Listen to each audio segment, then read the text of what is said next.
घ्यायची आहे page number 5 वरची. अगदी खूप छान अशी ऍक्टिव्हिटी आहे इंग्रजीचीच ऍक्टिव्हिटी, परंतु क्राफ्टची रिलेटेड आहे, कार्यानुभवाची रिलेटेड आहे. याच्यामध्ये पण आपल्याला कला शिकायला मिळणार आहे. काय कला आहे? आज आपण आपल्याकडे बुकमार्क तयार करणार आहोत.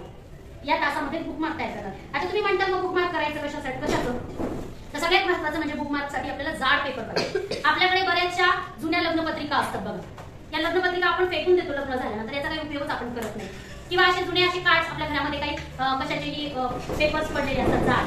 आपण आपल्याकडे खोक्या बॉक्सेस असतात वेगवेगळ्या प्रकारचे, साड्यांचे बॉक्सेस येतात किंवा तुमच्या ड्रेसेसला बॉक्सेस येतात लहान मुलांच्या, तर ते पण असतात. तर त्याचे देखील तुम्ही असे चौकडी कट जर करून ठेवले तर असे पेपर तुम्ही कशासाठी पण वापरू शकता. तर आता मी इथे माझ्याकडे एक लग्नपत्रिका होती, ती लग्नपत्रिका मी आणली आणि याच्यावरती तुम्ही जर नीट बघितलं तर खूप सुंदर असं डिझाईन आहे. दिसतंय तुम्हाला डिझाईन? आता आपण काय करू, याचाच वापर करून एक बुकमार्क तयार करूया. आता मी इथे जी लग्नपत्रिका घेतलेली आहे, या लग्नपत्रिकेचा मी बुकमार्क तयार करण्यासाठी वापर करणार आहे. बघा, मी सगळ्यात पहिले याचा एक आकार तयार करून घेते. इथे मला ज्या शेप मध्ये ती आहे, जसं डिझाईन आहे त्याच्यावर, मी त्या डिझाईनचा वापर करणार आहे, जेणेकरून आपल्याला वेगळं काही डिझाईन तयार करायची गरज पडणार नाही.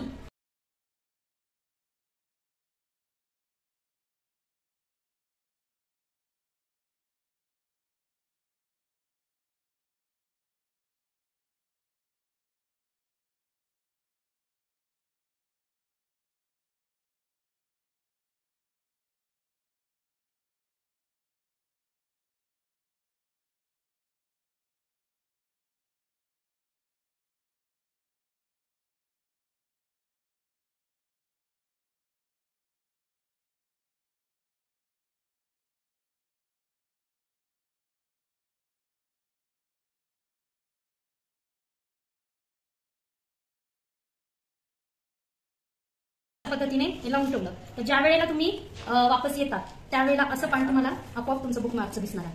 आता हे झालं मी डेकोरेट केलेलं आहे. आपण दुसऱ्या आणखी एका पद्धतीने आपण करू शकतो. त्याच्यासाठी काय, जे बुक आहे त्या बुकचं तुम्ही नाव लिहू शकता. आता आपण आपलं इंग्रजीचं बुक आहे आणि त्याच्यासाठीच आपण छानपैकी नाव लिहून घेऊया एकदा.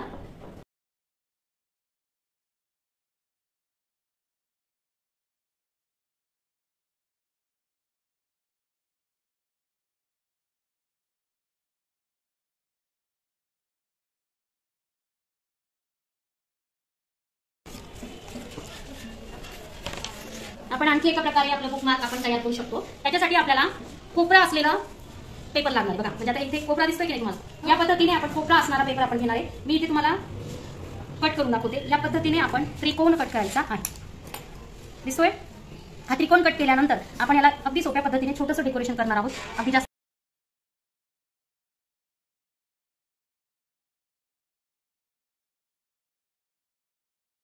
आता हे तयार झालं. इथे आपल्याला फक्त पेस्ट करायचे. थोडंसं ही जी बाजू आहे ना कॉर्नर, हा पेस्ट केल्यानंतर आपल्याला बुकला याचा वापर कसा करता येईल बघा. हे आपलं बुक आहे आणि आपला समजा वाचनाचं हे पेज सुरू आहे. तर आपण काय करायचंय, या पद्धतीने फक्त इथे आपल्या बुकला आपण हे बुकमार्क लावणार, जेणेकरून आपण ज्या वेळेला आपण हे ओपन करू त्यावेळेला या पद्धतीने आपल्याला हे ओपन केलेलं दिसणार आहे. या पद्धतीचं आपण एक बुकमार्क आपलं तयार झालेला आहे. या पद्धतीने इथे जर पेस्ट केलं तर तुम्हाला ते अत्यंत सोप्या पद्धतीने कॅप घातल्यासारखं हे तयार होणार. असं एक आपलं बुकमार्क आता तयार झालेलं आहे. आता आपल्याला वेगवेगळ्या पद्धतीचे आपण 2-3 बुकमार्क बघितलेले आहेत. आता आपण आणखी लेबल कसं तयार करायचं हे बघणार आहोत. कोरा पेपर घ्या. कोऱ्या पेपरवरती चौकोनी फक्त पेपर कट करा. थोडासा कोरा कट केल्यानंतर आपल्याला समजा आपल्या या बुकला लेबल लावायचं असेल तरी ते सुंदर असं लेबल आपण तयार करूया. बघा, या पद्धतीने मी काय करणार आहे, क्लोज कर.